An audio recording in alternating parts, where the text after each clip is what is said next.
Will and Grace offered insight to a unique romantic relationship that somehow stood the test of time. Joining us is Hal Rubenstein to tell us more about how this couple ended up in his latest book, The Looks of Love, 50 Moments in Fashion That Inspired Romance. Hal, welcome to Ultimate Report. Hi, I'm Mary. Thank you for joining us. It's great to have you here. Thanks. What inspired the inclusion of Will and Grace in your book? It's what they did to the American public regarding same-sex couples. With that same regarding basically LGBT. I work for a lot of, I have my own charitable foundation, but I'm on the board of an organization called Live Out Loud. And we work with LGBT youth, and we give college scholarships to young men and women who we feel have made a great difference in their community and helped in both themselves and their families and the relationship between straight and gay communities and the alliances. It's become easier over the years. In fact, we give college scholarships every year, and the first time we ever gave them out 10 years ago, the kids showed up by themselves without family, maybe with a teacher or a mentor or best friend. That was it. Now when we give them out, everyone's family, their entire family shows up. Mom, dad, grandma, aunts and uncles. It's really pretty great to the ceremonies that we have. And one year, and actually was right around the time I was starting to write the book in 2014, I asked the kids, and I said, what do you think is the single, in your young life, what do you think is the single most momentous event that changed the way the American public looked at gay and lesbian, transgender, and questioning people? And some people said it was Andrew Cuomo, the governor of New York State, who pushed through same-sex marriage in New York. Edie Windsor, the famous case that basically instigated the Supreme Court ruling on marriage. There are many people. And one kid just looked at it. There was one kid though in the corner. He was just like rolling his eyes. He was like not having any of this answer. Any of these people, these laws. And I said, "What's up with you?" And he says, "It's not any of that." I said, "Well, what was it?" He said, "It was Will and Grace." He said, "Will and Grace changed everything." Yeah, they did. He said, "The guys who created that, they deserve a medal for changing the way America thinks about us." And David Cohan, who was the openly straight co-creator of Will and Grace, and Max Mushnick, the openly gay co-creator of Will and Grace, did just that, because they did something that had not been done on television before. Remember, television, my TV's right there. Television comes into our home. It's not like a movie where you see it in an outside situation. That TV's there, and it's next to my books, and it's next to my lamp, and it's next to my dog, and it's next to my refrigerator. It comes in my house. You're talking to me in my house. That's the intimacy of television. And the people you brought into America's homes were these four people who were educated and ridiculously funny and charming and attractive and silly and romantic and yearning and completely unconventionally in love with and unconditionally in love with each other. I know, yeah, two of them just happen to be gay. And you just, all of a sudden, and here was Will. Every other gay character on TV was always either a sexual predator, a screaming queen, somebody who was basically involved in horrific sadness, always wound up dying at the end, was miserable. Or there were other gay characters on TV shows. Billy Crystal was on Soap, but his gay character somehow, somewhere along the way in the show, wound up marrying some woman. There was a guy, Tony Randall, the actor, was in a show called Love, Sidney that started out gay, and then they realized Love, Sidney, he wasn't gay, he was just shy. And he just was always alone, so frankly, he wasn't gay, he was just sad.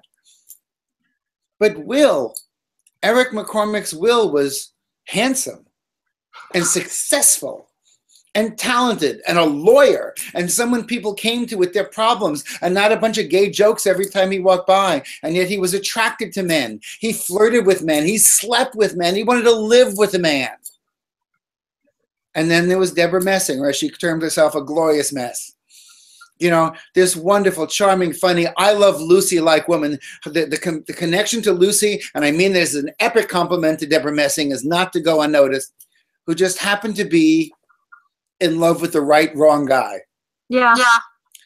And one of the great film directors of all time, Sidney Pollack, who created the incredible film Tootsie and Out of Africa, once said the key in any relationship, in any romance in a film, is to keep the boy and the girl from kissing. Well, this had it built in beautifully, because Will and Grace weren't kissing. And like David Cohen, who co-created the show, said that the ultimate goal of any TV show is to entertain. So for the first 2 years, the show really was about laughs. And it was gay jokes and funny jokes and movie jokes and style jokes, you know, and Grace always thought she had great style, and of course she dressed horribly. She wore one black and white outfit one day and she thought she was really being cool. And of course, you know, Jack looks at her and goes, "Got milk?"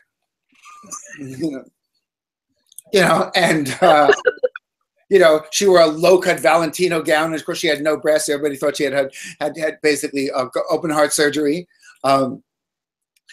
But somewhere in the 3rd year, there was the episode of how Will and Grace met, when they dated in college. Not unlike a lot of other young gay men and women in college who basically dated but never consummated. And it was always somebody was saving themselves, or no, he doesn't want to sully the relationship, and you know, other people are so into them, but Will was so into her earrings. And finally, Will came out to Grace. Yeah. And told her that he had a crush on the guy in the Zest commercial. For those of you too young, Zest was a deodorant soap where there was a really great looking guy showering. He was showering. And Grace they didn't talk for a year, and it hurt. And it hurt, and it was pain. And this is something that a lot of people identify with. For a lot of us who came out in the 70s and 80s, who said that, you know, you were gay, to your family. I was lucky. My family was amazing about it. Most of my friends were. Not all of them. But not everybody fared as well as I did. And a lot of people did lose family, and they did lose friends. And people were shocked, and people didn't get it, and people were scared. Because how could you possibly be you? How could you possibly be gay when I think I know you so well? Because it really isn't that big a difference, besides sexuality. And then Will and Grace became indelible and lifelong friends again. And that kind of warmth and that kind of compassion and friendship and the true understanding of love and romance through friendship, I think struck a very deep chord with people in America. And when you realize that almost everybody now admits they know someone in their family, someone in their life who happens to be gay. And you realize it isn't any goddamn big deal. And it really is none of your damn business. And the fact is, what is it changing? What is it changing? You're still just as funny. You're still just as sharp. You're still just as hopeful. You're still just as much a pain in the ass. You know, your sexuality doesn't change any of that. No. And Karen and Jack and Will and Grace, you wish these people were your friends. You wish you knew them. Who wouldn't want to spend time with these people? They were so damn funny. They were such a, why wouldn't you? And what this foursome did to the American public to understand that, you know, yes, Ellen gets a lot of credit for having come out, but then of course, remember she did on a TV show and then they destroyed a TV show. I'm not diminishing on anything Ellen did or does, but what this show did was magic. It shows you also too the power of humor, that humor just wipes away. It wipes away all the obstacles. Once you start laughing, you realize how silly your prejudices are. You realize how silly the problems that you're obsessing are really have nothing to do with the way we live. And I think everybody in this country and who cares about loving people exactly for who they are, whether they're straight or gay, Will and Grace, the people who created Will and Grace, Munchnick and Cohen, a huge debt of gratitude for showing people how easy it is to be smart. Wow, that's beautiful. Bravo. Thank you. So how did Will and Grace change the way we look and approach fashion? Well, I think it was. I think basically it reminded us that fashion is funny. You know, Karen's clothes are always ridiculously, you know, overwrought. Okay, Will dressed very conservative. I don't want to say straight, but very conservative. And Jack was always making fun. Jack thought he was incredibly sexy, and of course, Right.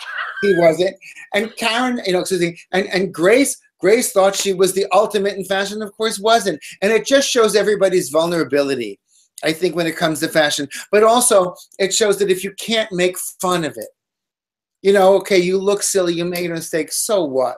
Your friends are going to love you whether you look amazing or don't. I think it kind of sort of took the edge out of the need of perfection in fashion, that it's really not about that. It's really about finding what works and sort of staying with it, and maybe listening to a little bit of advice from your friends every now and then. Absolutely. All right. Well, Hal, where can we purchase a copy of The Looks of Love, 50 Moments in Fashion That Inspired Romance? The easiest place, of course, is Amazon.com or BarnesandNoble.com. It's also on HSN.com, which is where I have my clothing line, the Hal Rubenstein collection. And it's a great collection. Thank you. It will be on rulala.com actually very soon as well. Naturally, if you have a bookstore, if you're lucky enough to have a bookstore in your town, God, I hope you have a bookstore in your town. They either have it or will get it for you. So any of those places are easy. Great. Well, Hal, thanks so much for joining us. It's been great having you here, telling us more about how Will and Grace made it into your book. Thank you so much. All right. Catch up with me on my blog, www.beautyreport.com, on Twitter @beautypublicist, and on YouTube, Ultimate Report. Everyone, thanks so much for joining us on Ultimate Report. Have a beautiful and successful week. Mwah.